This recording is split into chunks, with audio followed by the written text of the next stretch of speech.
Star Wars 7x7, episode 1945. Today I'm answering questions that have been submitted by patrons of Star Wars 7x7 in our monthly Q&A session. Punch it!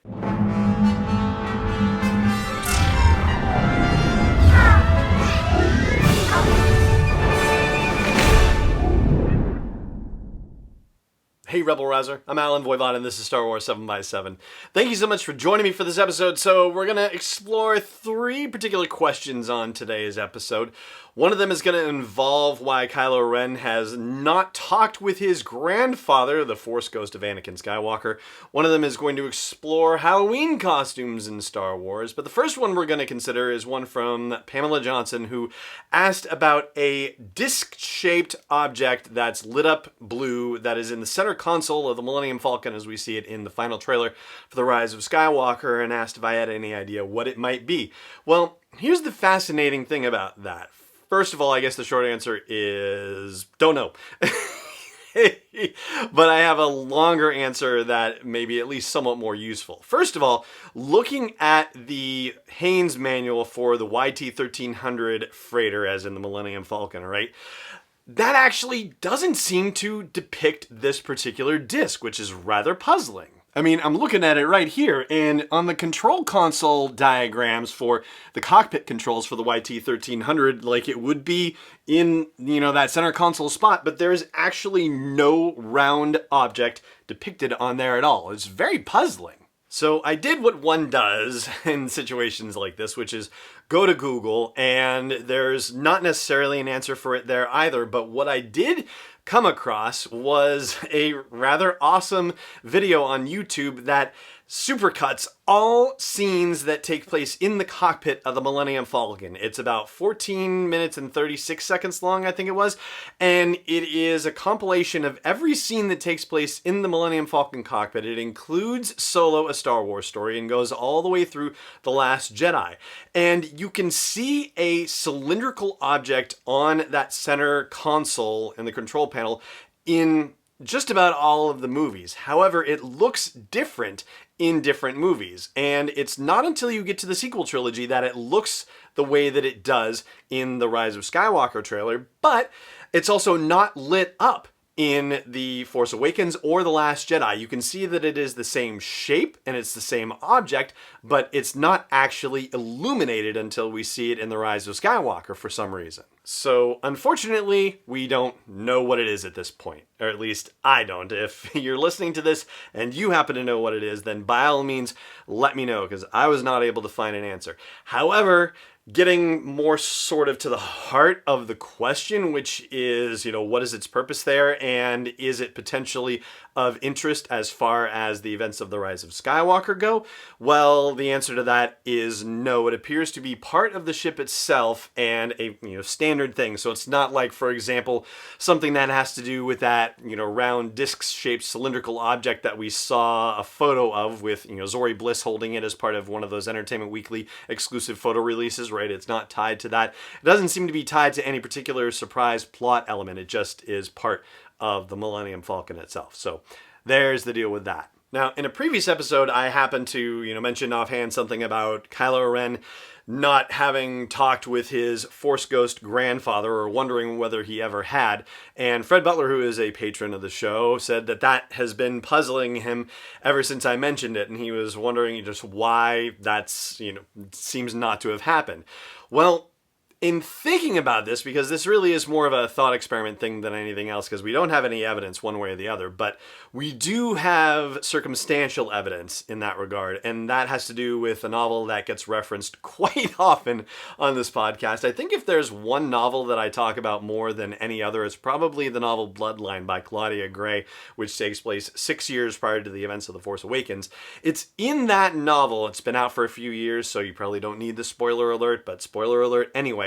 It's in that novel that the galaxy finds out that Darth Vader and Anakin Skywalker were one and the same person, and that by extension, Leia Organa and Luke Skywalker are the children of Darth Vader. And this is relevant for our purposes here because Leia reflects that they haven't told Ben this, that he does not know this fact. They've kept it from him, and now she is upset that not only did she never tell him, but that he's going to find out through, some sleazy holonet broadcast that's going to sensationalize the whole situation instead of hearing it from a loving source. And we don't actually get to find out how he actually finds out about it. We don't know. That particular thing is not depicted in the events of Bloodline.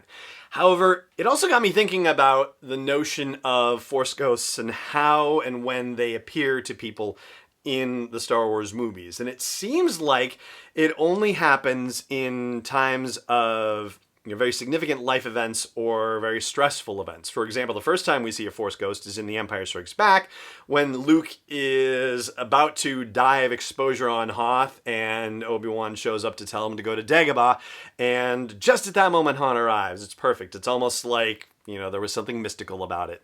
And then, of course, when Luke is leaving Dagobah to go help his friends, Obi-Wan appears to say, "Don't go!"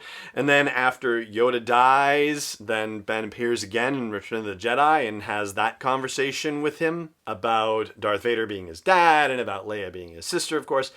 And then the next time we see a Force ghost is in The Last Jedi, when Luke and Yoda have their conversation just outside the tree, and Rey has just left, and Luke has affirmed his decision that he's not going to get in the fight and is going to burn this Jedi tree, and yeah, all that fun stuff, right? And thinking of the current books and comics in the new canon, in all honesty, I have not read them all, okay? So my knowledge is not complete. However, the only instance I can think of where a Force ghost appears in, current books and comics is with the Master and Apprentice story that's in From a Certain Point of View, where Obi-Wan communes with the ghost of Qui-Gon Jinn while he is at that sandcrawler waiting for Luke to come back from seeing Owen and Beru having been killed by the stormtroopers.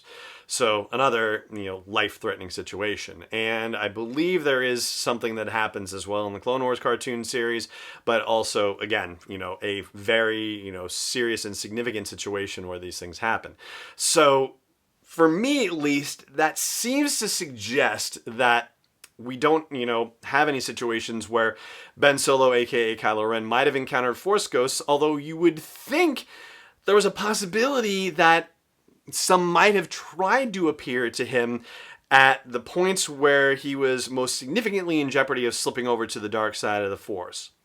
And potentially even, after the events of what happened in training when Luke confronted him in his hut and, Ben thought he was going to kill him, which he was for a moment, and then he wasn't, and, all that stuff went down. And I think in my mind I could convince myself that it's entirely possible the ghost of Anakin Skywalker appeared to Ben Solo sometime after that final blow up with Luke, and that whatever conversation they had sent Ben down the wrong path. Not intentionally, but that Ben was in such a distraught place that whatever he heard from Anakin Skywalker might have also pushed him in the wrong direction. Not that he wasn't already headed that way, and not that Snoke hadn't already influenced him to go in that direction, and not that the big confrontation with Luke didn't contribute to that, but yeah, I think it's possible that they may have had a conversation at some point, but, again, I think that's something ultimately that we're going to hear about in The Rise of Skywalker. I certainly hope that we do.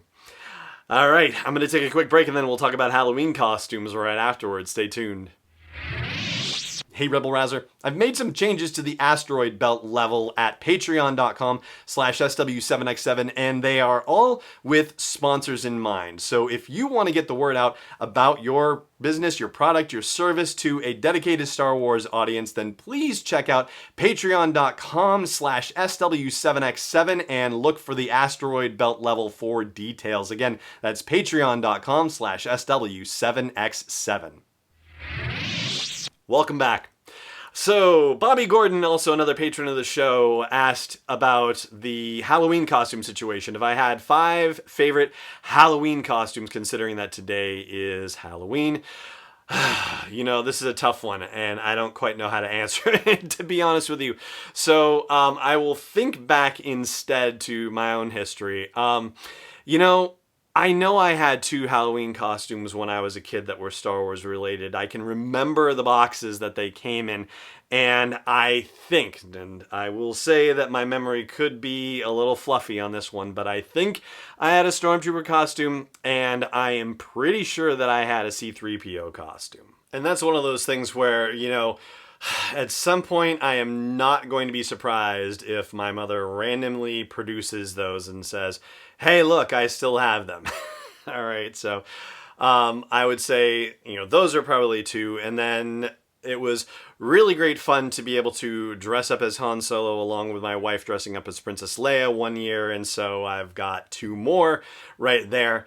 I've been racking my brains about this one for the better part of a week. And, not just in relation to this question, but even also just in general, because Halloween coming up. And this is the first year that my kids both are not dressing up for Halloween. And I don't think that either of them wore any Star Wars costumes when they were younger. I can't think of them having been in any of them. And we used to keep costumes like in a bin that was accessible to the kids so that way they could play dress up when they wanted to, when their friends were around and whatnot. And I don't think we had any Star Wars holiday costumes or Halloween costumes for them at all. We had lightsabers, we had laser blasters, but yeah, no costumes, strangely enough. So my fifth and final one is going to have to be the giant full-body Chewbacca Snuggie that I was given as a gift not too long ago. It is a, full furry suit with the hood that comes over. It comes with a bandolier and a pouch that I can throw my glasses in and whatnot. Those, I think, would be my 5 favorite Star Wars costumes. Not necessarily all Halloween related, but certainly the ones I think that are probably nearest and dearest to my heart. I'm still shocked by it.